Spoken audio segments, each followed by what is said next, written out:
So we are starting with the first chapter, that is some basic concept of chemistry. So class 11th का first chapter है some basic concept of chemistry.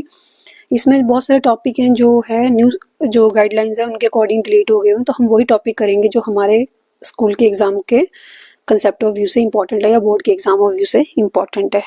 अब देखते हैं हम first topic है हमारा वो क्या है. यहाँ पे जो सीबीएसई के साइट से हैं जो हमारे पास जो टॉपिक है इसके अंदर वो क्या है. First of all general introduction of chemistry, scope of chemistry, nature of matter, laws of chemical combinations, Dalton atomic theory, concept of element, atom and molecule, atomic molecular mass, mole concept, molar mass, percentage composition निकालना. अब यहाँ से जो question आता है वो आएगा या तो आपको परसेंटेज कंपोजिशन निकालना या आपको आएगा यहाँ से एम्पिरिकल फॉर्मूला का निकालना का question. And then chemical reaction, stoichiometry calculations based upon stoichiometry. अब देखिए यहाँ से जो आपके इंपॉर्टेंट टॉपिक है इस चैप्टर के वो क्या है आपके पास. एम्पिरिकल फॉर्मूला निकालना, उसके बाद जो है उसका मॉलिक्यूलर फॉर्मूला कैलकुलेट करना, stoichiometry and calculations based upon the stoichiometry. Basically ये है. तो अब इस चैप्टर को हम स्टार्ट करते हैं फर्स्ट ऑफ ऑल मैटर से. अब हम देखते हैं कि हमारे पास जो मैटर है वो क्या है. हमें पता है कि हम क्या किसको कहते हैं matter. Anything that occupy space, हम जैसे 9th क्लास में हमने पढ़ा हुआ है कि anything that occupy space and have some volume is called as matter. तो फर्स्ट टॉपिक है यहाँ पे मैटर. अब मैटर क्या होता है, we are very much clear about the thing what is matter. And then इससे पहले हम देख लेते हैं इंपॉर्टेंस क्या है केमिस्ट्री की. तो केमिस्ट्री क्या है हमारे पास. केमिस्ट्री बेसिकली ब्रांच है किसकी, साइंस की. जैसे फिजिक्स एक ब्रांच है, केमिस्ट्री भी उसकी एक ब्रांच है, बायोलॉजी उसकी एक ब्रांच है जो किसके साथ डील करती है. बेसिकली केमिस्ट्री जो डील करती है हमारे पास कि डिफरेंट जो सब्सटेंसेस है वो कैसे एग्जिस्ट करते हैं, ट्रांसफॉर्मेशंस कैसे होती हैं, कंपोजिशन क्या होती है, मैटर जो है एक स्टेट से दूसरी स्टेट में कैसे जाता है, उनके बीच में रिलेशनशिप क्या है, जब एनर्जी चेंज होती है तब क्या रिलेशनशिप आता है. तो ये सब चीज़ों का जो स्टडी करते हैं उसमें उसको हम कहते हैं केमिस्ट्री. केमिस्ट्री की जो ब्रांचेज हैं आगे वो कौन कौन सी हैं. ऑर्गेनिक, इनऑर्गेनिक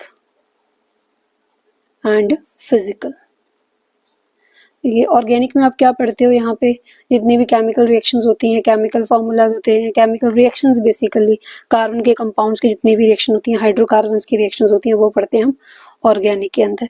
इनऑर्गेनिक के अंदर हम पढ़ते हैं जहाँ पे हम देखते हैं कि सारे एलिमेंट्स को बेसिकली कार्बन को भी पढ़ते हैं बट कार्बन की ज़्यादा रिएक्शंस यहाँ पे की जाती हैं.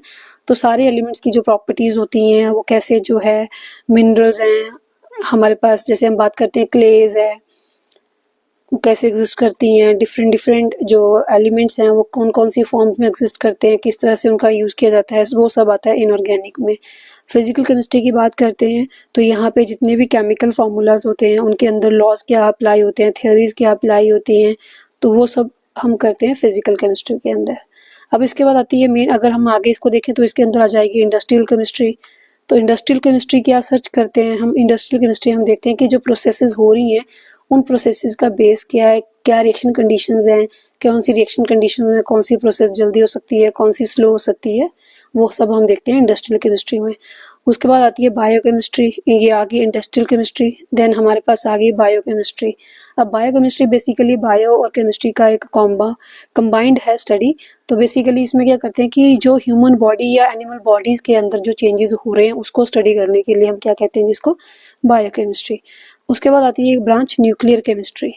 अब न्यूक्लियर केमिस्ट्री कौन सी ब्रांच है, इसमें बेसिकली जैसे न्यूक्लियर रिएक्शंस होती हैं, न्यूक्लियर रिएक्टर्स हैं, उनकी रिएक्शंस हैं, nuclear fusion, nuclear fission, transmutation, इस तरह की जो रिएक्शंस हैं उनको स्टडी करते हैं हम कौन सी ब्रांच के अंडर, न्यूक्लियर केमिस्ट्री के अंडर. अब नेक्स्ट देख लेते हैं हमारी जो केमिस्ट्री का है उसकी इंपॉर्टेंस क्या है. तो केमिस्ट्री बेसिकली इंपॉर्टेंट है, डाइवर्स इसकी एप्लीकेशन है हमारे हर पार्ट ऑफ लाइफ में. जहाँ पे अगर हम देखें तो हमारे पास हम वेदर पैटर्न्स को भी जो है इससे डिफाइन कर सकते हैं. अब उसके बाद हमारे पास है कि जो हमारा ब्रेन है वो उसको कंप्यूटिंग के साथ कैसे कोरिलेट कर सकते हैं. केमिकल इंडस्ट्रीज में जितने मैन्युफैक्चरर्स जो होती हैं चीज़ें, जैसे हम बात करें तो हमारे जो डेली यूज़ के अगर हम बात करें शैम्पू हैं, कंडीशनर्स हैं, अगर हम एग्रीकल्चर की बात करें तो फर्टिलाइजर्स हैं, इन सोप्स हैं, डिटर्जेंट्स हैं, मेटल्स हैं, लॉयज हैं, सब जो है सब जगह क्या अप्लाई होती है केमिस्ट्री. उसके बाद देखते हैं हम आ जाते हैं, अब टॉपिक स्टार्ट करते हैं मैटर पे. तो मैटर बेसिकली हमने पढ़ा था मैटर क्या होता है, विच anything that occupies space and have some mass is called as matter. Space करते हैं ऑक्यूपाई एंड इसके पास क्या होता है, कुछ मास होता है, उसको हम क्या कहते हैं, मैटर कहते हैं.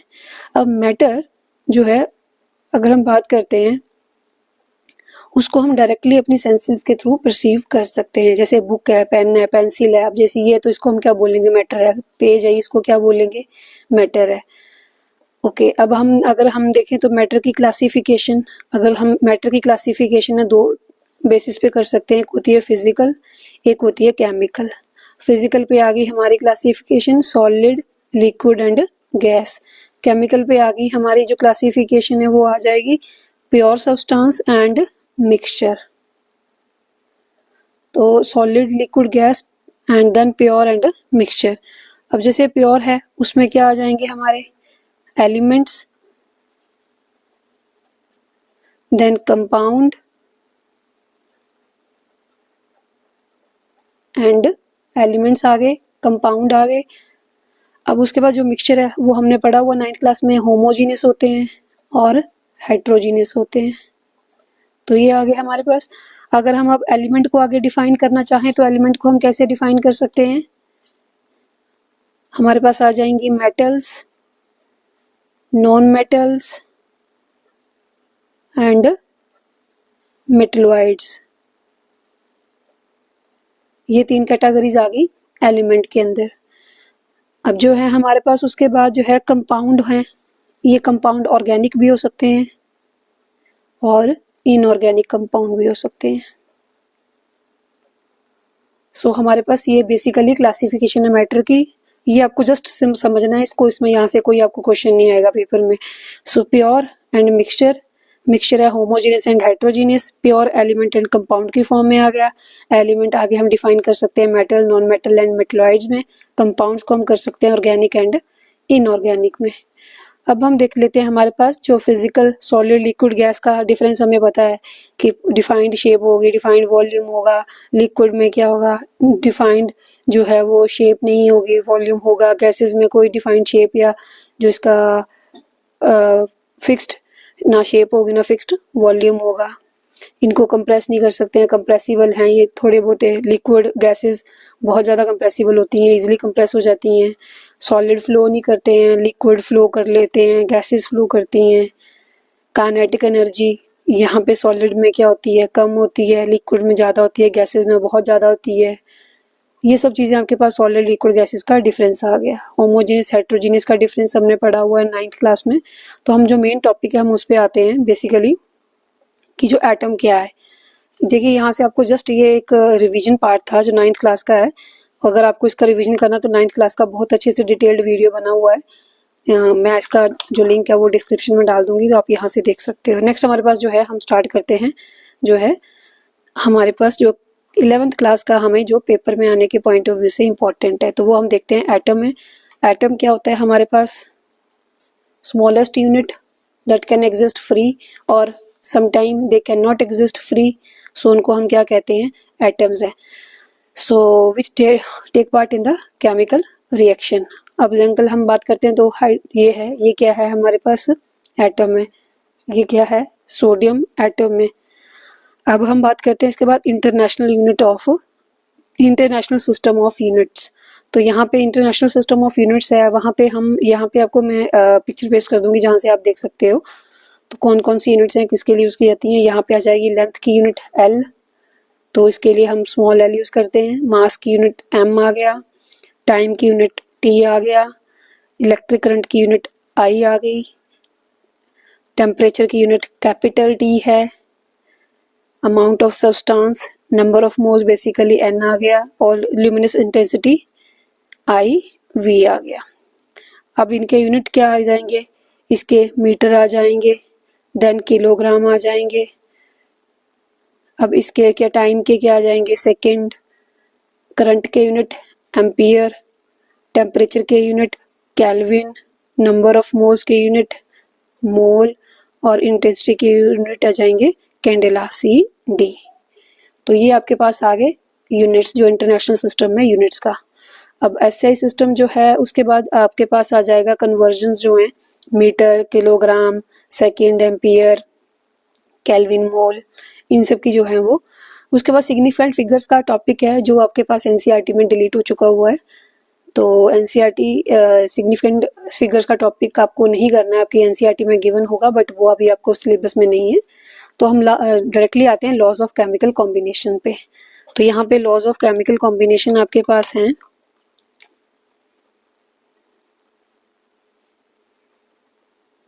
Chemical combination,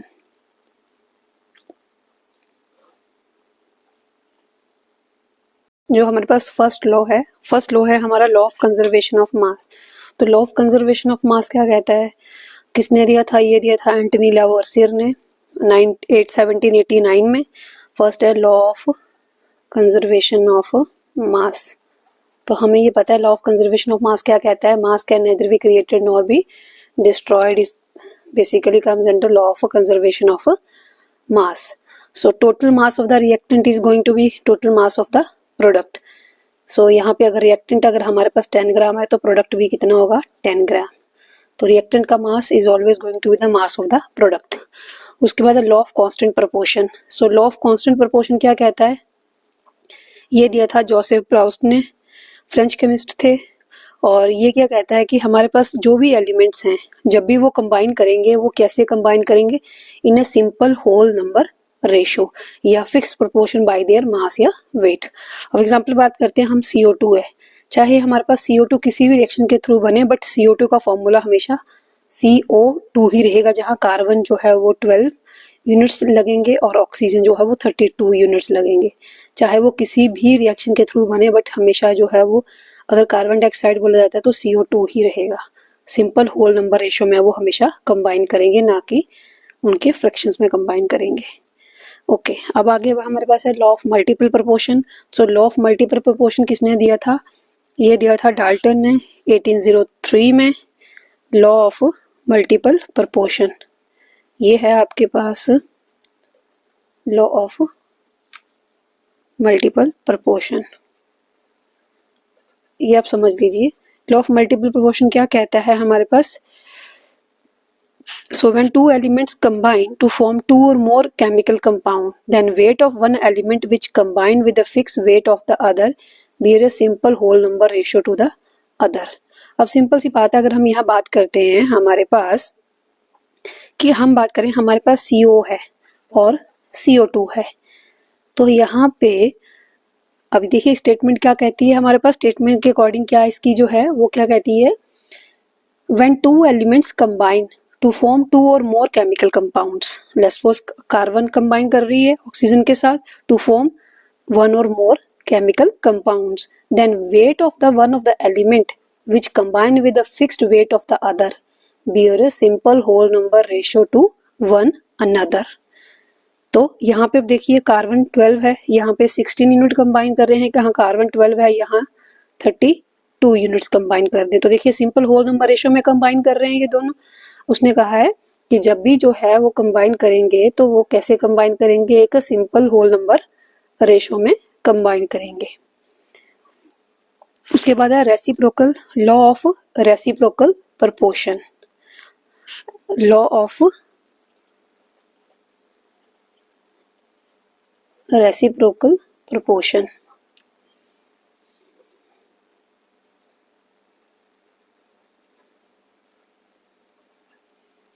law of reciprocal proportion क्या कहता है, अब इसकी पहले स्टेटमेंट समझ लेते हैं हम लोग, देन ऑनवर्ड हम इसकी एग्जांपल देखते हैं. अब देखिए क्या कहता है, so this law state that basically the ratio of the weight of two elements, ratio of the weight of the element two elements, suppose हम दो एलिमेंट्स लेते हैं A and B, the ratio of the weight of two elements A and B which combine separately with the fixed weight of the mass of the element C is either same or some simple whole number of the ratio of the weight of in which A and B combine directly to the each other. अब simple यहाँ बात कर लेते हैं कि हमारे पास यहाँ पे हम ले लेते हैं कार्बन है, ऑक्सीजन है और सल्फर है.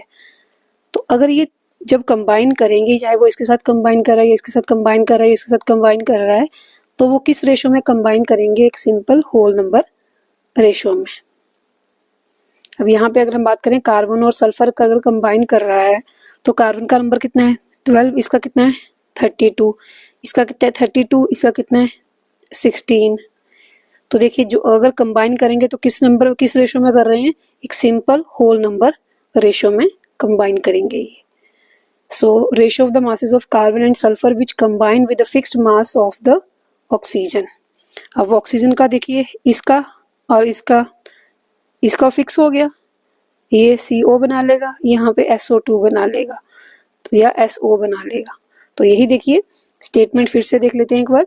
सो the ratio of the weight of two elements, ratio of the weight of two elements A and B, let's suppose हम ले लेते हैं A इसको एंड हम ले लेते हैं B इसको। चलिए so combine separately with the fixed mass of the third element C is either same or some simple whole number to the ratio of the weight in which A and B directly combine with each other।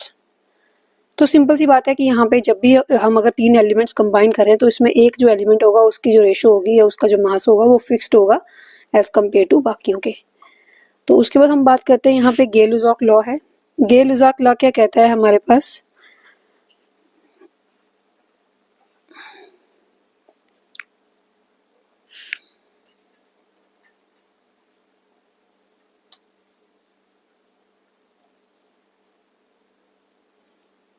तो गेल-लुसाक law क्या कहता है, ये बहुत easy है। देखिए इनके जो आपका अभी लॉस कर रहे हैं यहाँ से आपको कोई अभी सिंपल ये समझने के लिए है, आपको यहाँ से क्वेश्चंस कोई नहीं आएगा बिकॉज यहाँ से क्वेश्चंस बहुत इजी बनते हैं और 11th के लेवल के हिसाब से अगर बात करें तो यहाँ से क्वेश्चन नहीं डालते हैं टीचर, मैक्सिमम जो क्वेश्चन डलते हैं वो डलते हैं बेसिकली आपके जहाँ से आपका टॉपिक आता है एम्पिरिकल फॉर्मूले वाला, वो आपने ध्यान से समझना है। सो देखिए गेल-लुसाक लॉ जो है वो 1808 में दिया गया था। अब यहाँ पे ये क्या कहते हैं कि जब भी गैसेस कंबाइन करेंगी, लेट्स सपोज HCl है, हाइड्रोजन गैस है, क्लोराइड गैस है, जब भी गैसेस कंबाइन करेंगी तो वो हमेशा किस में करेंगी, एक सिंपल रेशो बाय वॉल्यूम में। सो अगर हमारे पास HCl बनेगा तो एक वॉल्यूम हाइड्रोजन का, एक वॉल्यूम क्लोराइड का कंबाइन करेंगे तो वो क्या बनाएंगे, HCl। तो सिंपल सी बात है, यहाँ पे जैसे बाकियों में था कि यहाँ पे गैसेस जो हैं वो जब भी कोई कंबाइन करेंगे एलिमेंट्स तो वो किस में करेंगे, एक सिंपल होल नंबर रेशो में कंबाइन करेंगे। वैसे गेल-लुसाक लॉ बेसिकली किसके लिए है, गैसेस के लिए। तो जब भी गैसेस कंबाइन करेंगी तो वो simple whole number ratio by उनके नंबर ऑफ मोल्स में करेंगी। तो जब भी गैसेस का जो वॉल्यूम होगा या नंबर, इसको वॉल्यूम बोल देते हैं, 1 volume of hydrogen, 1 volume of chloride, या नंबर ऑफ मोल्स के बेसिस पे बोल देते हैं। तो गेल-लुसाक लॉ जो बेसिकली वो अप्लाई होता है गैसेस में, बाकी जो है वो सब में अप्लाई होते हैं बट गेल-लुसाक लॉ स्पेशली गैसेस के लिए। अब हम बात कर लेते हैं डाल्टन एटॉमिक थ्योरी की। तो डाल्टन एटॉमिक थ्योरी क्या कहती है हमारे पास कि जो फर्स्ट था कि एटम जो मैटर है जो किससे बना हुआ है, स्मॉल पार्टिकल से बना हुआ है, वो इंडिविजिबल है। यहाँ पे मैं जस्ट डिस्कशन कर देती हूँ बिकॉज यहाँ से भी आपको पेपर में क्वेश्चन नहीं आता है, तो इसीलिए जस्ट पॉइंट्स मेन जो है वो डिस्कस कर देते हैं यहाँ पे हम लोग।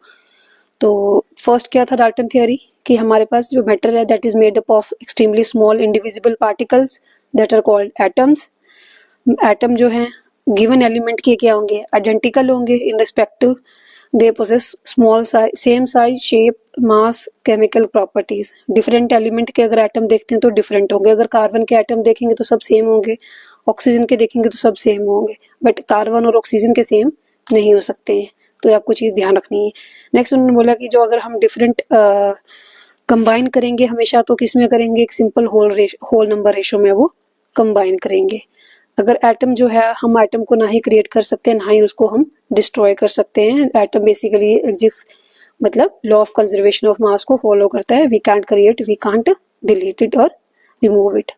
सो atomic mass and molecular mass, हमें पता है कि हम एटॉमिक मास किससे निकालते हैं, नंबर ऑफ इलेक्ट्रॉन्स, प्रोटॉन और न्यूट्रॉन्स का रोल होता है एटॉमिक नंबर निकालने में, एटॉमिक मास निकालने में। मॉलिक्यूलर मास हम कैसे निकालते हैं, अब देखिए मॉलिक्यूलर मास निकालने के लिए हमें क्या करना है, अगर हमें इसका मॉलिक्यूलर मास निकालना है तो कार्बन का मास मल्टीप्लाई बाय प्लस ऑक्सीजन का मास। कितने ऑक्सीजन है यहाँ पे 2, तो 16, एक मास ऑक्सीजन का मास 16 होता है, मल्टीप्लाई बाय 2 कर देंगे तो 12 प्लस 32, तो यहाँ पे क्या हो जाएगा हमारे पास 4 एंड 44 यूनिट। तो अगर आपको ये कैलकुलेट करना सीखना है तो आप उसी वीडियो में देख सकते हो, वहाँ पे बहुत अच्छे तरीके से एक्सप्लेन किया हुआ चीज़ों को, बिकॉज ये अभी आपका कंप्लीट हो चुका हुआ है, 9th क्लास का है, जस्ट रिवीजन पार्ट था। अभी नेक्स्ट हम अपने टॉपिक पे आते हैं कि हमारे पास जो है एम्पिरिकल फार्मूला क्या होता है और मॉलिक्यूलर फार्मूला क्या है और उनको कैसे कैलकुलेट करते हैं। ये है जो मेन टॉपिक जहाँ से आपको पेपर में क्वेश्चन आना है।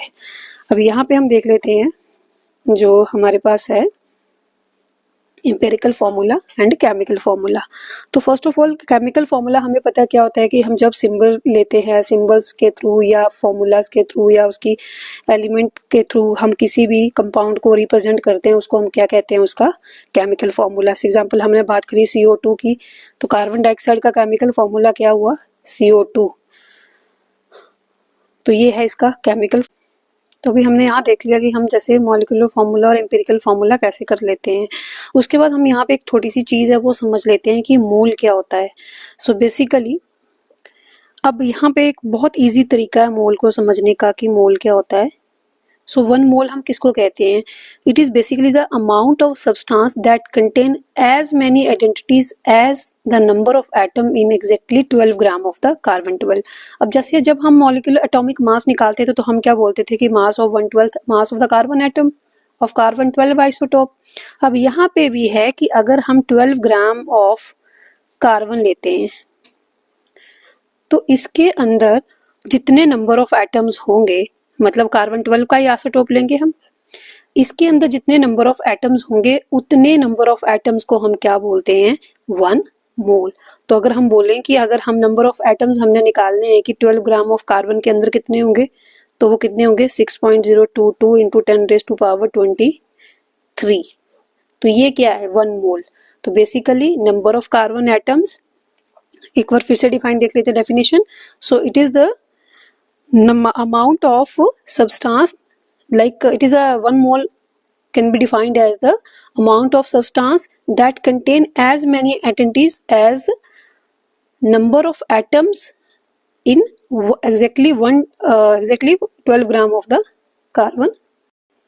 यहाँ से हमने देख लिया कि हमारे पास एम्पिरिकल फार्मूला और केमिकल फार्मूला क्या है। तो यहाँ पे हम एक टर्म नहीं देख लेते हैं, वो बेसिकली टर्म नहीं क्या है, हमने 1 मोल को पहले देख लेते हैं कि 1 मोल क्या होता है। तो 1 मोल जैसे हम एटॉमिक मास निकालते थे तो हम क्या करते थे कि 12 ग्राम ऑफ कार्बन 12 का जो C12 आइसोटॉप है उसका 1/12 हम लेते थे, जितना होता है उसका वो क्या बोलते थे हम उसको 1 AMU या 1 यूनिट मास। तो अब यहाँ पे जब हम बात करते हैं कि हमारे पास 1 मोल क्या है, तो 1 मोल भी हम वैसे ही लेंगे कि कार्बन का जो है 12th आइसोटॉप C12, उसके अगर हम उसका लेते हैं तो उसके 12 ग्राम के अंदर जितनी आइडेंटिटीज होंगी या जितने नंबर ऑफ एटम्स होंगे उतने को हम क्या बोलेंगे, 1 मोल। तो अगर हमें निकालना हो, so basically 1 mole is the amount of substance that contain as many as entities as number of atom in exactly 12 gram of carbon 12 isotope.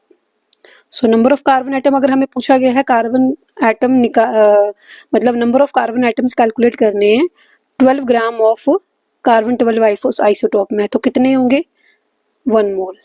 Basically ये है आपके पास 1 मोल का सिंपलेस्ट डेफिनेशन।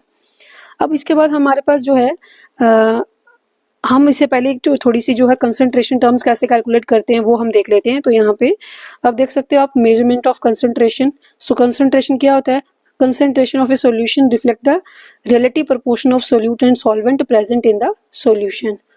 अब हमारे पास है वेरियस कंसंट्रेशन टर्म्स कौन कौन सी हैं। फर्स्ट है वेट परसेंटेज, ये हम 9th क्लास में पढ़ते हैं कि वेट परसेंटेज हम कैसे निकालते हैं, weight of solute divided by weight of solution into 100।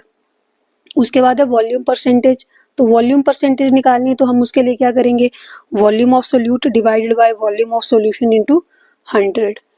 Molarity निकालनी है। अब मोलैरिटी क्या होती है और मोलैलिटी क्या होती है, तो 2 टर्म्स आती हैं आपके लिए इंपॉर्टेंट नहीं यहाँ पे, मोलैलिटी एंड मोलैरिटी। तो मोलैलिटी क्या होती है, it is defined as the number of moles of solute present in 1 kg of the solvent. अब देखिए हम बात कर रहे थे कि हमारा जो कोई भी सोल्यूट अगर प्रेजेंट है, यहाँ पे समझ लेते हैं इसको। तो यहाँ पे क्या बोला गया है, number of moles of solute present in 1 kg of the solvent. अगर अब यहाँ पे नंबर ऑफ मोल्स निकालने का पहले हमें पता होना चाहिए कि नंबर ऑफ मोल्स कैसे निकालते हैं। अब देखिए हमें पूछा गया है, लेट्स सपोज हमें दिया गया है 12 ग्राम ऑफ कार्बन डाइऑक्साइड, हमें बोला गया है इसके नंबर ऑफ मोल्स निकालिए, 12 gram of carbon dioxide. Simplest formula जो है नंबर ऑफ मोल्स निकालने का वो देखिए क्या है, गिवन वेट अपॉन जो इसका मॉलिक्यूलर वेट आएगा वो आ जाएंगे नंबर ऑफ मोल्स। तो देखिए गिवन वेट कितना आ गया हमारे पास, 12 ग्राम दिया हुआ है हमें, चलिए 12 आ गया डिवाइडेड बाय, अब इसका मॉलिक्यूलर वेट निकालेंगे तो कितना आ जाएगा, कार्बन डाइऑक्साइड है ना, तो कार्बन डाइऑक्साइड का मॉलिक्यूलर वेट कैलकुलेट करिए तो कितना आता है, 12 प्लस 32 कितना हो गया 44। अब इन दोनों को जब डिवाइड करेंगे 12 डिवाइड बाय 44 तो हमारे पास क्या आ जाएंगे, नंबर ऑफ मोल्स आ जाएंगे। अब ये आपके पास सिंपल आ गया। यहाँ से अब समझते हैं, हम वापिस आते हैं मोलैरिटी पे।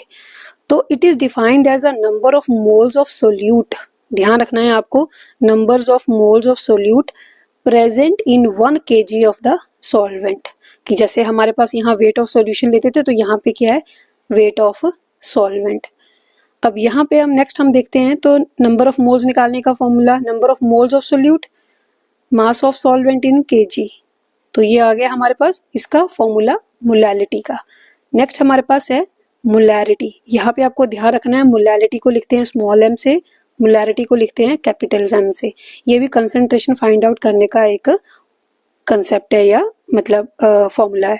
तो मोलैरिटी क्या होता है, it is defined as the number of moles of solute, देखिए ये सेम रहेगा, present in 1 litre of the solution. यहाँ पे क्या था, number of moles of solute 1 kg of the solvent, यहाँ पे क्या है, number of moles of solute in 1 litre of the solution. Formula क्या आ जाएगा, number of moles of solute volume of the solution, यहाँ पे था मास ऑफ द सॉल्वेंट, यहाँ है सॉल्यूशन, ये आपको ध्यान रखना है, यहाँ पे सॉल्वेंट है यहाँ पे सॉल्यूशन है। नेक्स्ट हम देखते हैं मोल फ्रैक्शन, ये एक टर्म है आपके पास मोल फ्रैक्शन। अब देखिए पहले उसको समझ लेते हैं थोड़ा सा, मोल फ्रैक्शन हम कैसे कैलकुलेट करेंगे। अब देखिए मोल फ्रैक्शन क्या होगा, लेट्स सपोज हमें दिया गया है, अब जैसे हमने कार्बन का निकाला ना, लेट्स सपोज कोई हमारे पास 2 एटम्स, हाँ देख लेते हैं, हमारा सोल्यूट है प्लस सॉल्वेंट होगा तभी क्या बनेगा, सॉल्यूशन, ठीक है। अब हमारे पास है एक चीज आपको ध्यान रखनी है, हमेशा मोल फ्रैक्शन दोनों का मिला के क्या होगा 1, ठीक है। अब अगर हमें बोला गया है कि इसका मोल फ्रैक्शन, हमें पता टोटल हमेशा मोल फ्रैक्शन क्या होता है 1 होता है। अब मोल फ्रैक्शन निकालते कैसे हैं हम, पहले हम x ले लेंगे, मोल फ्रैक्शन का हम बेसिकली सिंबल जो है वो x यूज करते हैं। अगर हमें सोल्यूट का निकालना है मोल फ्रैक्शन तो क्या करेंगे, number of moles of solute divided by, यहाँ पे लेट्स सपोज हम ले लेते हैं इसको n और इसके ले लेते हैं कैपिटल N, ठीक है। यहाँ पे जब हमने ले लिया n और कैपिटल N, तो जब सोल्यूट के हमने लिया है n, तो n divided by n plus capital N। अगर हमें निकालना है सॉल्वेंट का मोल फ्रैक्शन तो क्या आ जाएगा, capital N divided by small n plus capital N। ये आपके पास सिंपल है कि नंबर ऑफ मोल्स ऑफ या number of moles of solute divided by total number of moles, number of moles of solvent divided by total number of moles in the solution. तो यहाँ पे अब समझ लेते हैं फिर से, मोल फ्रैक्शन ऑफ सोल्यूट क्या आ जाएगा, वही आ गया ना, suppose n is the number of moles of solute and capital N is the number of moles of the solvent. तो जब सोल्यूट के निकालने हैं हमें तो क्या करेंगे हम, और जब हमें निकालने हैं सॉल्वेंट के तब क्या करेंगे, तो n divided by n plus n, capital N divided by n plus small n। और देखिए यहाँ पे आ गया मोल फ्रैक्शन हमेशा दोनों का मिला के क्या होगा 1 होगा। तो ये आपके पास देखिए ऊपर से हम देख लेते हैं, तो wait percentage, volume percentage, molality क्या होता है solute in kilogram of the solvent, molarity क्या होता है solute in litre of the solution, mole fraction जिसका निकालना है डिवाइडेड बाय टोटल से कर देंगे। अब आ गया नॉर्मेलिटी। तो नॉर्मेलिटी क्या टर्म है और इसको हम कैसे कैलकुलेट करते हैं। अब नॉर्मेलिटी जो टर्म है वो बेसिकली हम किस लिए यूज करते हैं, to find out the gram equivalent of the solute. Gram equivalent of the solute dissolve in 1 litre of the solution. अब सिंपल जैसे हम मोलैरिटी निकालते हैं वैसे हम नॉर्मेलिटी निकालते हैं. नॉर्मेलिटी के लिए हम उसकी जो है कोई भी जो सॉल्यूशन है उसका हम एसिडिक नेचर देखें, बेसिक नेचर देखते हैं. ये हम आगे जब न्यूमेरिकल करेंगे देन हम इसको डिटेल्ड में करेंगे. फर्स्ट ऑफ ऑल हम इसका फॉर्मूला समझ लेते हैं. ग्राम इक्विवेलेंट ऑफ द सोल्यूट ये आपको गिवन होगा, divided by volume of the solution in litres. ये ध्यान रखना है, volume of the solution in litre multiply by 100. अब ये आ गया. इसके बाद आपके पास जो टर्म आती है वो आती है एक टर्म लिमिटिंग रिएजेंट.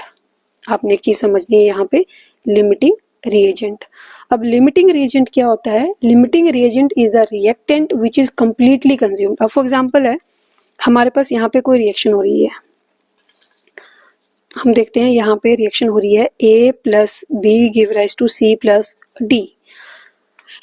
हम मान लेते हैं कि जो हमारा A था ये था 10 ग्राम और ये था 20 ग्राम. ठीक है, ये बन गया 15 प्लस 15. अब देखिए क्योंकि ये law of conservation of mass तो फॉलो ही होना है, हमने मान लिया लेट्स सपोज ये 15 प्लस 15 बना है. अब ये 10 ग्राम है और ये 20 ग्राम है. पहले कौन कंज्यूम हो जाएगा? 10 ग्राम. तो मतलब A क्या हो जाएगा? पहले कंज्यूम, B बच जाएगा क्योंकि ये 10 ग्राम, ये 10 ग्राम मैक्सिमम 10 ग्राम के साथ ही कंबाइन कर पाएगा. अब देखिए तो अब लिमिटिंग रिएजेंट की डेफिनेशन पे आ जाते हैं. Limiting reagent is a reactant which is completely consumed in a reaction to estimate the amount of product. Limiting reagent should be known. चलिए तो यहाँ पे अभी आप ध्यान रखिए कि हमारे पास जैसे हमने A और B लिया था तो हमारे पास A कंप्लीटली कंज्यूम हो गया तो A इस रिएक्शन का लिमिटिंग रिएजेंट क्या बना? A. जो सबसे पहले और बहुत जल्दी कंज्यूम हो जाएगा किसी भी रिएक्शन में उसको हम क्या बोलेंगे? Limiting reagent. अब यहाँ पे एग्जांपल आपको गिवन है जैसे N2 plus 3H2 give rise to 2NH3. तो यहाँ पे लिमिटिंग रिएजेंट क्या होगा? देखिए नाइट्रोजन होगा बिकॉज उसका 1 मोल है, यहाँ पे इसके 3 मोल है तो यहाँ पे 2 मोल बन रहे हैं अमोनिया के. कंप्लीटली कंज्यूम तो हो रहे हैं बट सबसे पहले कौन हो रहा है? Nitrogen. It means 1 mole of nitrogen react with 3 mole of hydrogen to produce 2 moles of ammonia. So उसके बाद हमारे पास है फिजिकल क्वांटिटीज. अब फिजिकल क्वांटिटीज जो हैं वो हम उनको देख लेते हैं. हमारे पास फिजिकल क्वांटिटीज कौन कौन सी हैं? तो फर्स्ट ऑफ ऑल फिजिकल जो है, फिजिकल क्वांटिटीज की अगर हम बात करें हमारे पास फिजिकल प्रॉपर्टीज. तो फिजिकल प्रॉपर्टीज क्या होती हैं? So physical properties are those which can be measured or observed without changing the identity of composition of the substance. ये आगे फिजिकल प्रॉपर्टीज लेट्स सपोज जैसे मास है, वॉल्यूम है, मेल्टिंग पॉइंट है, बॉइलिंग पॉइंट है, ये क्या है इसकी? किसी भी सब्सटेंस की ये क्या होंगी? Physical properties. उसके बाद हम बात करते हैं केमिकल प्रॉपर्टीज. तो वो क्या होंगी? जो चेंज हो सकती हैं. So chemical properties are those in which chemical change is there in a chemical substance occur. For example की अगर हम बात करते हैं कि जैसे हमने अभी रिएक्शन देखी थी यहाँ पे, तो यहाँ पे ये कौन सा है? ये केमिकल प्रॉपर्टीज होंगी कि कितने कैसे रिएक्ट कर रहा है, कितने इलेक्ट्रॉन शेयर कर रहा है, कैसे बॉन्ड बना रहा है, वो क्या होंगी? Chemical properties. ठीक है, अब यहाँ पे हम बात कर लेते हैं जो टेम्परेचर स्केल है. सो टेम्परेचर स्केल हमारे पास 3 स्केल्स में आता है, degree Celsius, degree Fahrenheit and kelvin. अब टेम्परेचर की एसआई यूनिट क्या है? केल्विन है. अब रिलेशनशिप क्या है डिग्री केल्विन और डिग्री सेल्सियस के बीच में? फ़ारेनहाइट और डिग्री सेल्सियस के बीच में, सेल्सियस और degree Fahrenheit, Fahrenheit and Celsius का रिलेशन जो है वो हम जब न्यूमेरिकल करेंगे तब हम इसको देखते हैं. वैसे तो यहाँ से आपको बहुत रेयरली क्वेश्चन कोई आता है. यूनिट के वॉल्यूम जो वॉल्यूम के यूनिट्स हैं मीटर क्यूब, अब कैसे कन्वर्ट करते हैं मीटर डेसीमीटर के बीच में क्या रिलेशनशिप है, लीटर के बीच में कैसे, सेंटीमीटर या लीटर में कैसे हम इनको डिनोट करते हैं. मास के यूनिट्स हैं केजी और ग्राम का रिलेशनशिप क्या है, लेंथ मीटर सेंटीमीटर का, पिकोमीटर, नैनोमीटर, एंगस्ट्रॉम, इनको हम कैसे डिटर्मिन या इनका रिलेशनशिप क्या है. नेक्स्ट इंपॉर्टेंट टॉपिक जो आता है वो है एवोगैड्रो हाइपोथेसिस. सो एवोगैड्रो हाइपोथेसिस किसने दी थी? जो एक ब्राजीलियन स्वीडिश केमिस्ट थे उन्होंने दी थी हाइपोथेसिस. और उन्होंने क्या था, ये इंपॉर्टेंट है, equal volume of all gases under similar condition of temperature and pressure contain equal number of atoms. की फॉर एग्जांपल अब यहाँ पे हम इसको समझते हैं कि अगर हमारे पास 4 गैसेस हैं, अगर हमारे पास यहाँ पे हैं चार गैसेस कोई भी A B C and D. अगर यहाँ पे स्टेटमेंट देखिए साथ में आप, उन्होंने क्या बोला है, equal volume of all gases under similar condition of temperature and pressure, कि अगर हमारे पास चार गैसेस हैं और उनका वॉल्यूम सबका क्या है, सेम है। तो अब लेट्स सपोज यहाँ पे इसका भी 4 है, 4 यूनिट है, इसका भी 4 यूनिट है, इसका भी 4 यूनिट है और इसका भी 4 यूनिट है। चारों गैसेस डिफरेंट है बट सबका वॉल्यूम क्या है, सेम है, और टेम्परेचर प्रेशर कंडीशंस भी क्या है, सेम है। तो सबके अंदर नंबर ऑफ मोल्स भी क्या होंगे, सेम।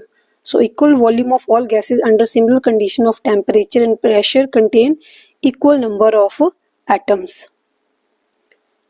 सो यहाँ पे ये हो गया एवोगैड्रो लॉ, जो एवोगैड्रो लॉ की हाइपोथेसिस थी। नेक्स्ट हम इसमें देख लेते हैं कि जो हमारे पास है एवोगैड्रो लॉ की जो एग्जांपल देख लेते हैं यहाँ पे। तो जो एग्जांपल है हमारे पास, एग्जांपल क्या शो करती है, अब जैसे हाइड्रोजन रिएक्ट कर रहा था क्लोराइड के साथ, हमने ये रिएक्शन पहले भी देखी है, हाइड्रोजन रिएक्ट करेगा क्लोरीन के साथ, ये बनाएगा हाइड्रोजन क्लोराइड। अब यहाँ पे 1 वॉल्यूम हाइड्रोजन है, 1 वॉल्यूम क्लोराइड है, 2 वॉल्यूम क्या बन रहा है, हाइड्रोजन क्लोराइड। तो n number of atom hydrogen के, n number of atoms chloride के, और क्या बना रहा है यहाँ पे 2n मॉलिक्यूल बना रहा है हाइड्रोजन क्लोराइड के। तो सिंपल अगर हम देखें, अगर हम इसको मैथमेटिकली करके देखें तो क्या हो जाएगा, hydrogen plus chlorine give rise to HCl, 2 बन रहा है। तो यहाँ पे 2 ले रहे हैं। अब हम क्या करेंगे, जैसे 1/2 H2 प्लस, क्योंकि हाइड्रोजन H अकेला एग्जिस्ट नहीं करता तो हम इसको इस फॉर्म में लेते हैं, plus Cl2, 1/2 of Cl2 give rise to HCl। ठीक है, तो ये आपके पास ये इसीलिए आपको यहाँ पे देखिए 1/2 करके दिखाया हुआ है।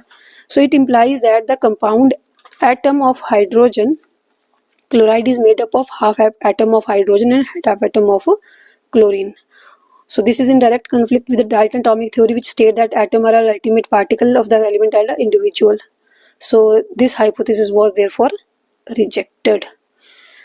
ओके अब एवोगैड्रो की हाइपोथेसिस क्या है, अब वो आगे हमारे पास की इक्वल कंडीशंस में। अब यहाँ पे हमारे पास है नेक्स्ट हम देख लेते हैं यहाँ पे जो एप्लीकेशन है एवोगैड्रो लॉ की।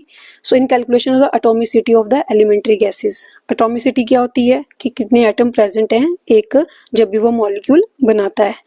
तो यहाँ पे अगर हम बात करें एटॉमिसिटी की, तो यहाँ पे अब देखिए 2n, क्योंकि हमने अभी जो रिएक्शन करी उसमें देखा कि वहाँ पे 2 एटम हाइड्रोजन के कंबाइन थे, 2 एटम ऑक्सीजन के, तो क्या बन रहा है, वाटर मॉलिक्यूल बन रहा है। यहाँ पे भी रिएक्शन देख लेते हैं, H2 plus O2 give rise to H2O। तो यहाँ पे क्या होगा, इसका हाफ ऑफ ऑक्सीजन। यहाँ पे आप देख सकते हो 1 molecule of hydrogen, half molecule of oxygen, तो giving rise to 1 molecule of water. So 1 molecule of oxygen, hence 1 half molecule, it means is equal to half mol 1, जैसे हम बोल रहे हैं कि 1 atom of oxygen आ जाएगा यहाँ पे, 1 molecule of oxygen, 2 atom of oxygen, 1 atom of oxygen। ठीक है, अब यहाँ पे हम बात करते हैं कि मॉलिक्यूलर मास और वेपर डेंसिटी का, ये बहुत इंपॉर्टेंट है। Molecular mass is equal to 2 multiply by vapour density, ये आपको ध्यान रखना है। अभी न्यूमेरिकल्स में आगे हम करेंगे molecular mass is equal to 2 multiply by vapour density. अब नेक्स्ट हमारे पास जो है, हम डायरेक्टली अब आते हैं मोल कंसेप्ट पे। मॉलिक्यूलर मास कैसे निकालना है, कैसे नहीं निकालना है, ये सब हमें चीजें क्लियर हैं। अब यहाँ पे मोल कंसेप्ट पे हम आते हैं, पहले हम थ्योरेटिकल पार्ट देख लेते हैं। एवोगैड्रो नंबर और एवोगैड्रो कांस्टेंट हमने अभी देखा क्या होता है, वो 6.022 जो हमने वैल्यू कैलकुलेट देखी थी, उसको 1 मोल को हम क्या बोलते हैं, एवोगैड्रो कांस्टेंट। मोल हमें लग गया पता मोल कैसे हम निकालते हैं। अब यहाँ पे 1 gram atom of any element contain same number of atom as the 1 gram molecule of any substance contain the same number of molecule. आपको ये समझने की जरूरत नहीं है, सिंपल आप याद रखिए। तो वैल्यू क्या है, 6.022 10⁻23, ये है हमारे पास एवोगैड्रो कांस्टेंट। अब एवोगैड्रो नंबर में be defined as the number of atom which are present in 1 gram atom of the element और number of molecule present in 1 gram of the molecule of the substance. तो simple यहाँ तक definition या ये लिख लीजिए या आप ये वाली लिख लीजिए कि number of atom present in 1 gram of the atom और एलिमेंट। नंबर ऑफ एटम कि उसका 1 ग्राम लेंगे, उसके अंदर जितने नंबर ऑफ एटम प्रेजेंट है उसको हम क्या बोलेंगे, उसका वो बेसिकली किसके इक्वल होगा, एवोगैड्रो नंबर के इक्वल होगा। अब हम आ जाते हैं बेसिकली, अच्छा अब हम यहाँ पे एग्जांपल हैं बहुत अच्छी सी, वो हम देख लेते हैं कि अगर हमें देखिए mole is defined as amount of substance which has the equal to gram atomic mass if the substance is atomic और gram molecular mass if atom is a molecule. So अब 1 मोल ऑफ कार्बन डाइऑक्साइड अगर carbon atom पूछा जाए तो कितना होगा, 1 mole of carbon atoms, ध्यान रखना, तो मतलब वो सी की बात कर रहा है अकेला, तो कितने हो गए 12 ग्राम। 1 मोल ऑफ सोडियम मतलब सिंपल सोडियम की बात हो रही है। 1 मोल ऑफ ऑक्सीजन एटम बोला है उसने, तो मतलब O की बात हो रही है। 1 मोल ऑफ ऑक्सीजन मॉलिक्यूल बोल रहा है तो इट मीन्स O2 की बात हो रही है। 1 मोल ऑफ वाटर मॉलिक्यूल बोल रहा है तो इट मीन्स वो क्या बात कर रहा है, H2O की। कार्बन डाइऑक्साइड मीन्स वो बात कर रहा है CO2 की। तो ये आप वही हो गया। उसके बाद हम इसको अगर बोल रहे हैं 1 मोल ऑफ कार्बन एटम किसके इक्वल होगा, एवोगैड्रो नंबर के। 1 mole of sodium atom, 1 mole of oxygen atom, 1 mole of oxygen molecule, 1 mole of water, तो ये सब क्या आ गए हमारे पास। So mole is defined as the amount of substance which contain Avogadro number of atoms if the substance is atomic और Avogadro number of molecules if the substance is a molecule. I think this must be clear to everybody. Next हम आ जाते हैं, अब gases की बात करते हैं। तो गैसेस में क्या होता है, अब 1 मोल किसको डिफाइन करते हैं, it is defined as the amount of gas which has the volume 22.4 litre at STP. अब एसटीपी क्या होता है, स्टैंडर्ड टेम्परेचर प्रेशर कंडीशंस, जिनको बोलते हैं हम एसटीपी। सो एसटीपी क्या हुआ, स्टैंडर्ड टेम्परेचर प्रेशर कंडीशन, कि जितना in case of gases a mole is defined as the amount of gas which has the volume of, जितनी गैस का वॉल्यूम 22.4 लीटर आएगा at standard temperature pressure conditions पे, it means 1 atmosphere, temperature आएगा 25 degree Celsius और जो हमारे पास pressure आ जाएगा वो 1 atm। सो 1 atm प्रेशर पे और टेम्परेचर 25 डिग्री सेल्सियस पे जितनी गैस का वॉल्यूम 22.4 लीटर होगा उसको हम क्या बोलेंगे, गैस का single mole. So 1 mole of oxygen gas is equal to 22.4 litre of the oxygen at STP. 1 mole of carbon dioxide gas is equal to 22.4 litre of carbon dioxide at STP. अब उसके बाद हम बात करते हैं कि अगर हमें आयनिक कंपाउंड का जो है मोल को डिफाइन, आयनिक कंपाउंड की फॉर्म में अगर मोल को डिफाइन करना हो तो हम उसको कैसे करेंगे डिफाइंड। ओके, सो यहाँ पे हम देख सकते हैं a mole of a ionic compound is defined as the amount of substance which has mass equal और heavier than the 1/12 mass of the carbon 12। So ये बेसिकली आपके पास आ गए हैं आयनिक कंपाउंड के और मॉलिक्यूलर कंपाउंड के। अब हम जिस पे आएंगे वो है हमारे पास, हमने एम्पिरिकल फॉर्मूला, जो जहाँ से हमें बेसिकली क्वेश्चन पेपर में आना है उस टॉपिक पे चलते हैं। तो यहाँ पे अब कुछ न्यूमेरिकल देख लेते हैं हम। सो जैसे है फर्स्ट न्यूमेरिकल, जैसे है यहाँ पे पहले हम 2 वेज हैं इस एम्पिरिकल फार्मूला या मॉलिक्यूलर फार्मूला कैलकुलेट करने के। फर्स्ट हम देखते हैं जो इजी वाला तरीका है उसको हम देख लेते हैं कि कैसे है, या इजी वाले क्वेश्चन जो है वो हम देख लेते हैं। सो क्वेश्चन है what is the molecular formula of the compound which has empirical formula दे रखा है हमें CH2 and then the molecular mass दे रखा है 70। अब देखिए हमें क्या दे रखा हुआ है, एम्पिरिकल फार्मूला एंड मॉलिक्यूलर मास। तो हमने क्या किया था, फार्मूला क्या देखा था हमने, एम्पिरिकल फार्मूला को किससे मल्टीप्लाई करते हैं, n से, और हमारे पास क्या आता है मॉलिक्यूलर फार्मूला। चलिए तो अब देख लेते हैं हम, हमारे पास किसका दे रखा हुआ हमें CH2 का। अब हम इसका देखते हैं कि हमारे पास मास कितना है 70, ये आ गया। हमें जो है एम्पिरिकल फार्मूला मास निकालना पड़ेगा पहले, empirical formula mass, empirical formula दे रखा हुआ हमें CH2, इसका निकालते हैं तो कितना हो जाएगा 14। ठीक है, अब हम देखते हैं हमारे पास रिलेटिव जितना मास है वो ये 70 आ गया। The relative molecular mass is 5 and then it can be multiplied by, अब हम इसको क्या करेंगे, हमें कितने से मल्टीप्लाई करेंगे कि हमारे पास जो है वो टोटल 70 हो जाए। तो बेसिकली क्या करेंगे, 5 मल्टीप्लाई करेंगे हम इसको तो क्या हो जाता है 70। चलिए अब देखते हैं हमारे पास दोनों का मास क्या हो, क्योंकि एम्पिरिकल फॉर्मूला भी और मॉलिक्यूलर फॉर्मूला जो मास है वो दोनों, अगर हम मतलब कंप्लीट फॉर्मूला का मास देखें तो सेम आना चाहिए बेसिकली। अब देखिए तो 5 से अगर मल्टीप्लाई करते तो 70 आ गया, तो फॉर्मूला क्या बन जाएगा हमारे पास C5H। यहाँ पे देखिए C से 5 करेंगे तो 5 आ जाएगा, H को 5 से करेंगे तो 10 आ जाएगा। ये था आपका सिंपलेस्ट वे। अब अगला क्वेश्चन देख लेते हैं। The empirical formula of compound is COCl2 and the molecular mass is 90। Find out the molecular formula. अब एम्पिरिकल फॉर्मूला दे रखा हुआ हमें COCl2, तो कार्बन, ऑक्सीजन, क्लोरीन।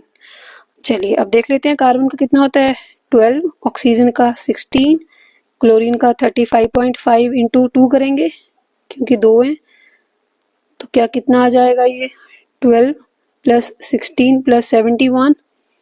तो इनको देखते हैं हम, टोटल करते हैं तो हमारे पास आ जाएगा ये 99 अप्रोक्सीमेट 99 आ जाएगा। ठीक है, अब 99 आ गया हमारे पास। तो अब अगर हम देखें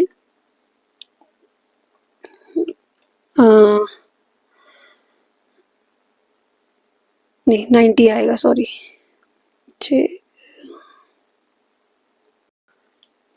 अब हम नेक्स्ट क्वेश्चन देखते हैं। हमारे पास जो है, जैसे एम्पिरिकल फॉर्मूला दे रखा हुआ हमें कंपाउंड का COCl2 का मॉलिक्यूलर मास दे रखा हुआ है 99U। हमें क्या फाइंड आउट करना है मॉलिक्यूलर फॉर्मूला। अब देखिए इसका हम निकाल लेते हैं टोटल 12 16 टोटल कर लिया 99 आ गया। 99 ही हमें यहाँ पे गिवन है, तो इट मीन्स हमें किससे मल्टीप्लाई करना है इसको 1 से, तो बेसिकली क्या आ जाएगा COCl2। ठीक है, नेक्स्ट क्वेश्चन ले लेते हैं हम। इसके बाद जो है हमारे पास एम्पिरिकल फॉर्मूला हमें दे रखा हुआ है इसका BH3 बोरोन हाइड्राइड का। सो बेसिकली बोरोन हाइड्राइड का हमें दे रखा हुआ है एम्पिरिकल फॉर्मूला BH3।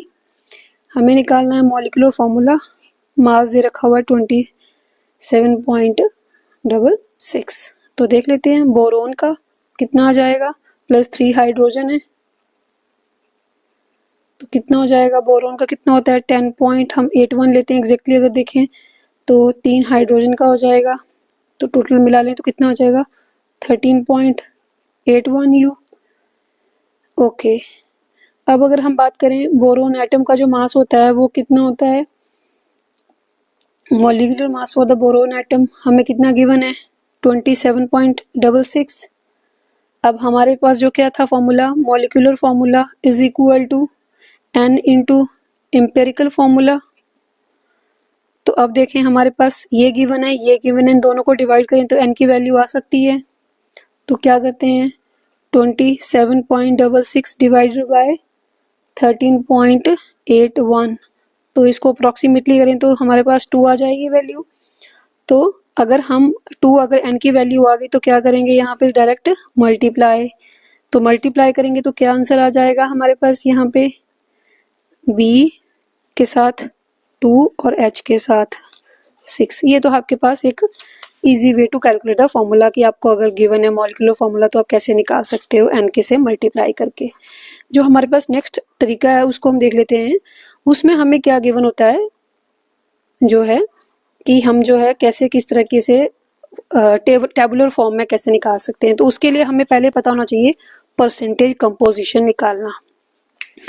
अब देखिए परसेंटेज कंपोजिशन, सबसे पहले हमें पता होना चाहिए कि परसेंटेज कंपोजिशन हमने कैसे निकालनी होती है। तो परसेंटेज कंपोजिशन निकालने के लिए बहुत इजी कंसेप्ट है। फॉर एग्जांपल हमें बोला गया है इथेनॉल, और इथेनॉल में बोला गया है परसेंटेज कंपोजिशन निकालिए कार्बन की, हाइड्रोजन की और ऑक्सीजन की। फॉर्मूला क्या होता है यहाँ पे C2H5OH। चलिए अब निकाल लेते हैं percentage composition. First of all पहला स्टेप क्या होगा, इसमें हमें कैलकुलेट करना पड़ेगा मॉलिक्यूलर मास इथेनॉल का। तो 12 into 2 plus 5 plus 16 plus 1 total कितना हो गया 24 प्लस 6 प्लस 16 30 प्लस 16 46 आ गया यू। चलिए अब इसका ये आ गया मॉलिक्यूलर मास। अब निकालनी है परसेंटेज कंपोजिशन। तो अगर हमें निकालनी है पहले मास परसेंटेज किसकी निकालनी है, कार्बन की, तो कितने निकालेंगे, कार्बन का मास कितना आ गया 12, डिवाइड बाय टोटल 46। ठीक है, अब यहाँ पे कार्बन 12 है तो कितना हो गया टोटल 24। अगर एक कार्बन का होता तो 12 था, दो कार्बन है तो 24 मल्टीप्लाई बाय 100 क्योंकि परसेंटेज बोला है। तो कितना हो जाएगा अगर हम इसको देखें तो 24 डिवाइड बाय 46 इंटू 100। तो अगर हम इसको कैलकुलेट करें तो और 50, तो अगर हम इसको देखें तो अराउंड हमारे पास आ जाएगा ये 52% अप्रोक्सीमेटली। हम इसको ये ले लेते हैं 52%। अगर हमें निकालने के लिए बोला गया है आगे हाइड्रोजन की, तो हम क्या करेंगे, हाइड्रोजन के लिए हम क्या करेंगे 5 डिवाइड बाय 46 इंटू 100 करेंगे। तो 5 डिवाइड बाय 46 इंटू 100 करेंगे तो इंटू 5 प्लस 1 एक हाइड्रोजन और भी है, तो टोटल कितने हो गए हाइड्रोजन 6। तो 6 डिवाइड बाय 46 इंटू 100, तो 600 डिवाइड बाय 46 आ गया।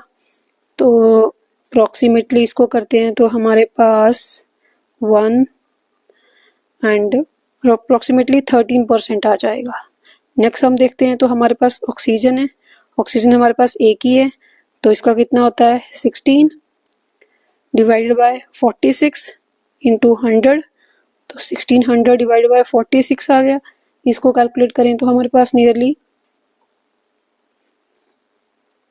8 आ गया, 23 आ गया, अप्रोक्सीमेटली 3 से जाएगा, ये 3 आ जाएगा, देन अप्रोक्सीमेटली हम लगा के चलें तो 35 आएगा हमारे पास, ये 35%। ठीक है, अब हमारे पास जो नेक्स्ट स्टेप है वो हमारे पास क्या है जो हमें कैलकुलेट करना है। अब ये आ गया हमारे पास मास परसेंटेज। अब हम यहाँ से आगे क्वेश्चन देखते हैं जहाँ से हमें निकालना है empirical formula using this mass percentage. चलिए, तो अभी हम एक क्वेश्चन देख लेते हैं जिसमें हमें परसेंटेज कंपोजिशन गिवन है और हमें क्या निकालना है, उसका एम्पिरिकल फॉर्मूला है, उसका मॉलिक्यूलर फॉर्मूला हमें कैलकुलेट करना है। तो यहाँ पे हम एग्जांपल लेते हैं। लेट्स सपोज हमारे पास सोडियम गिवन है दैट इज 29.1%, सल्फर गिवन है हमें 40.51% एंड ऑक्सीजन हमें गिवन है 30.38%। ठीक है, हमें ये गिवन है डाटा। अब हमें बोला गया है कि आपका इसका निकालिए मॉलिक्यूलर और एम्पिरिकल फॉर्मूला। सो अब देखिए यहाँ पे क्या करेंगे, सबसे पहले हमें क्या बनाना है एक टेबल। अब टेबल में हमें क्या करना है, सबसे पहले हमें लिखना है एलिमेंट्स का नाम।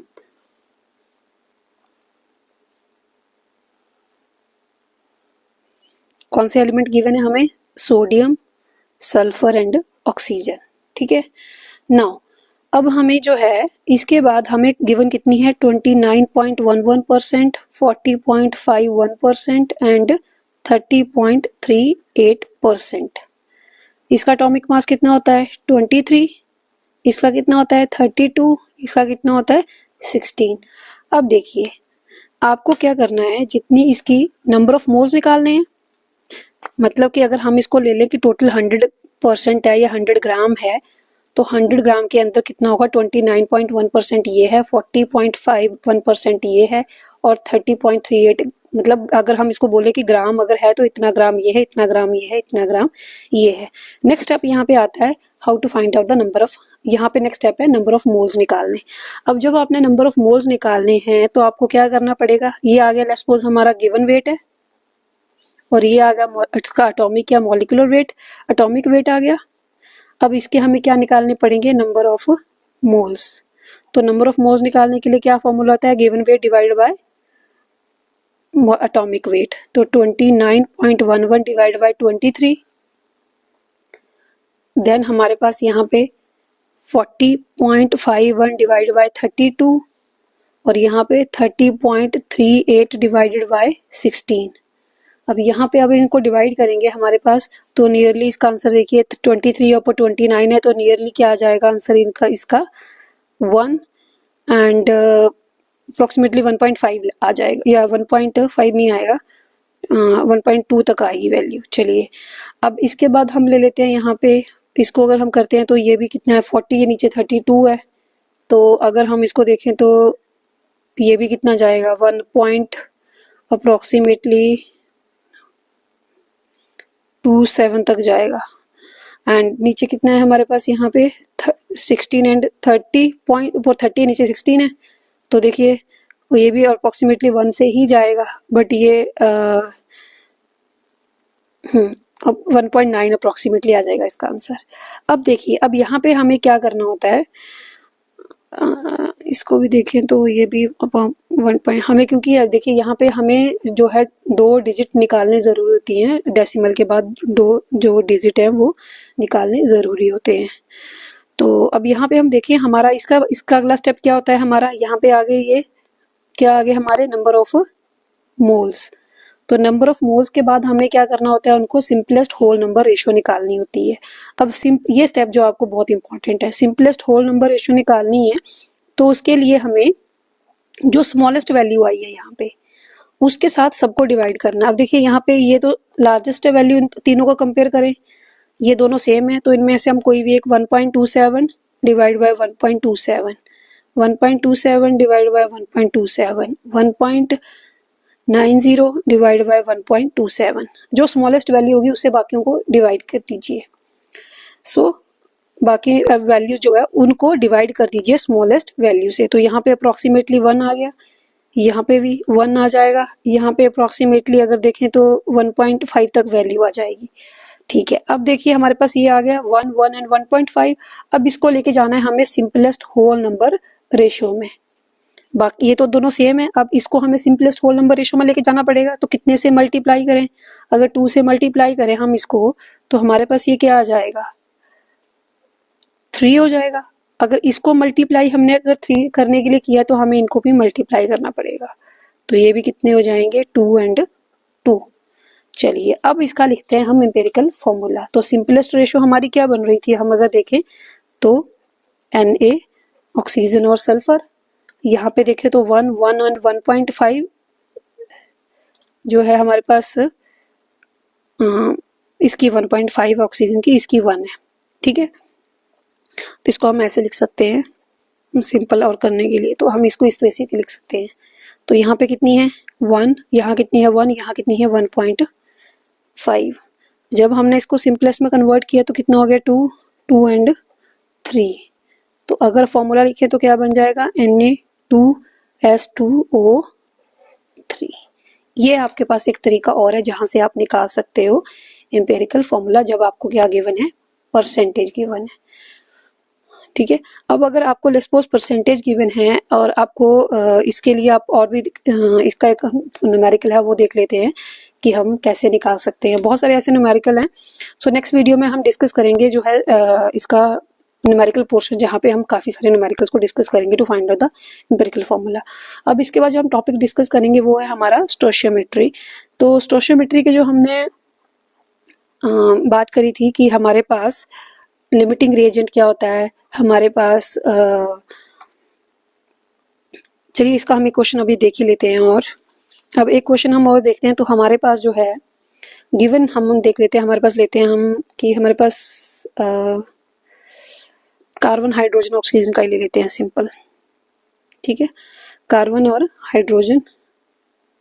तो अगर हमारे पास कार्बन और हाइड्रोजन साथ में, हम इसका ऑक्सीजन की जगह, चलो हाँ ऑक्सीजन ही ले लेते हैं। चलिए तो यहाँ पे हम मान लेते हैं हमारे पास कार्बन कितनी गिवन है, 4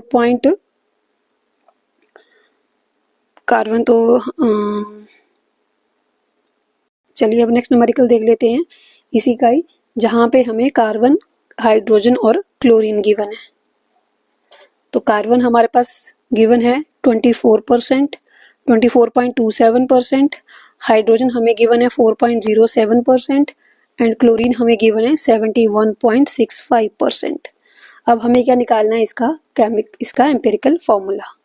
चलिए मॉलिक्यूलर फॉर्मूला निकालना है हमें इसका। और मोलर मास हमें गिवन है 98.96 ग्राम। एम्पिरिकल फॉर्मूला हमें निकालना है।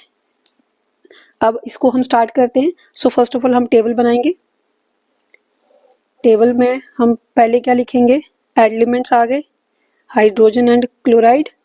अब इनकी percentage next table, next column में परसेंटेज आ जाएगी, कितनी है 24.27, 4.07, 71.65, ये हमने लिख लिया। चलिए अब हमारे पास इसका एटॉमिक मास देख लेंगे, वो कितना आ जाएगा। कार्बन का 12, 1 एंड क्लोराइड का यहाँ पे 35.5 ये ले लिया हमने। चलिए नेक्स्ट कर लेते हैं हम। तो इसके बाद हमारे पास नंबर ऑफ मोल्स निकालने हैं। तो नंबर ऑफ मोल्स के लिए फॉर्मूला क्या करेंगे, they given divide by atomic, given divide by atomic, given divide by atomic. तो यहाँ पे गिवन कितना है, हमें जो गिवन है वो हमें कितना है यहाँ पे 24, 4 एंड 71। एटॉमिक आ गया 12, 1 एंड 35। तो डिवाइड करेंगे अप्रोक्सीमेटली 2 आ जाएगा 0.02। अगर यहाँ पे वही आ जाएगा सिंपल 4.07 और इसको देखें तो अप्रोक्सीमेटली 2.02 आ गया, या 2 ले लें। नेक्स्ट स्टेप क्या हमारा जो है, हमें इसको सिंपलेस्ट होल नंबर रेशियो में कन्वर्ट करना है। तो उसके लिए क्या करेंगे, जो स्मॉलेस्ट है उसको उससे क्या करेंगे, बाकियों को डिवाइड कर देंगे। तो दोनों में से एक ले लेंगे, तो यहाँ पे भी 1 आ जाएगा। इसको लेते हैं तो अप्रोक्सीमेटली 2 आ जाएगा, यहाँ भी 1 आ जाएगा। इसको अगर डिवाइड करते हैं 0.2 से तो सेम आ जाएगी वैल्यू। अब देखिए होल नंबर रेशियो आ गया। तो होल नंबर रेशियो में क्या है, ये सारे सब क्या होल नंबर रेशियो में, कोई फ्रैक्शन में नहीं। जब फ्रैक्शन में होगा तब हमें क्या करना है, उसको मल्टीप्लाई करना है। अब इसका अगर हम फॉर्मूला देखें तो क्या बन जाएगा, CH और Cl है। C कितना है 1, हाइड्रोजन कितना है 1, हाइड्रोजन 2 है, क्लोराइड 1 है। तो हमारे पास फॉर्मूला क्या बनता है, CH2Cl। ये आ गया हमारा कौन सा फॉर्मूला, एम्पिरिकल फॉर्मूला। ये आ गया हमारे पास एम्पिरिकल फॉर्मूला। अब हमारे पास ये आ गया एम्पिरिकल फॉर्मूला। अब हमें निकालना क्या है इसका, अब हम पहले इसका निकालते हैं मॉलिक्यूलर मास। हमें पता है कि जो हमारा मॉलिक्यूलर मास है, जो एम्पिरिकल फॉर्मूले का जो टोटल मास होगा और n की वैल्यू के साथ ये सब क्या होने चाहिए, कोरिलेट होने चाहिए। अब इसका मास देख लेते हैं। तो इसका मास कितना आता है, 12 + 2 14 + 35.5। तो इसको टोटल करें तो कितना आ गया 49.5। ये आ गया एम्पिरिकल फॉर्मूला मास या एम्पिरिकल मास। अब देखिए यहाँ पे, अब जो आपने चीज समझनी है, वहां पे मास कितना आ रहा था 49.5 और यहाँ पे कितना है 98 जो है 99.96 आ गया। तो अप्रोक्सीमेटली कितने का फैक्टर जा रहा है, n का 2। तो जो एम्पिरिकल फॉर्मूला है इसको किससे मल्टीप्लाई करेंगे हम, 2 से। तो क्या आ जाएगा इसका molecular formula, n × empirical formula. तो एम्पिरिकल फॉर्मूला क्या है हमारे पास, CH2Cl मल्टीप्लाई करेंगे 2 से तो क्या बन जाएगा C2H4 एंड Cl2। ये बन गया हमारे पास इसका मॉलिक्यूलर फॉर्मूला। तो ये थे आपके पास 2 इस तरह के कंपाउंड न्यूमेरिकल जो आप देख सकते हो। अब हमारे पास है नेक्स्ट, हमारे पास जो है जो बैलेंसिंग जो है इक्वेशंस की, हम बैलेंसिंग कैसे करते हैं। तो इक्वेशंस की बैलेंसिंग करने के लिए जैसे आपने 10th में करी है, same as it is equation की बैलेंसिंग है। अब नेक्स्ट जो था आपका लिमिटिंग रिएजेंट कैसे निकालना है आपको, और लिमिटिंग रिएजेंट कौन सा होगा। जैसे हमने एग्जांपल करी थी कि अमोनिया की N+H2 give rise to NH3, तो लिमिटिंग रिएजेंट कौन सा है, बस बेसिक आपको उस टाइप के क्वेश्चंस आएंगे। और जब इसके अब नेक्स्ट वीडियो में हम डिस्कस करेंगे सिर्फ मेनली जो है न्यूमेरिकल पोर्शन, क्योंकि यहाँ से न्यूमेरिकल पोर्शन ज़्यादा आता है, थ्योरेटिकल पोर्शन सिर्फ आएगा 1-2 नंबर के डेफिनेशंस, बाकी सब आएंगे आपको न्यूमेरिकल्स। तो नेक्स्ट वीडियो में हम अपलोड करेंगे यहाँ से सारे न्यूमेरिकल्स। Thank you. अगर आपको किसी भी टॉपिक कोई डाउट है तो आप पूछ सकते हो, कोई आपको नया कोई टॉपिक है जो आपको समझना है डिटेल में, तो भी आप कमेंट में बता सकते हो।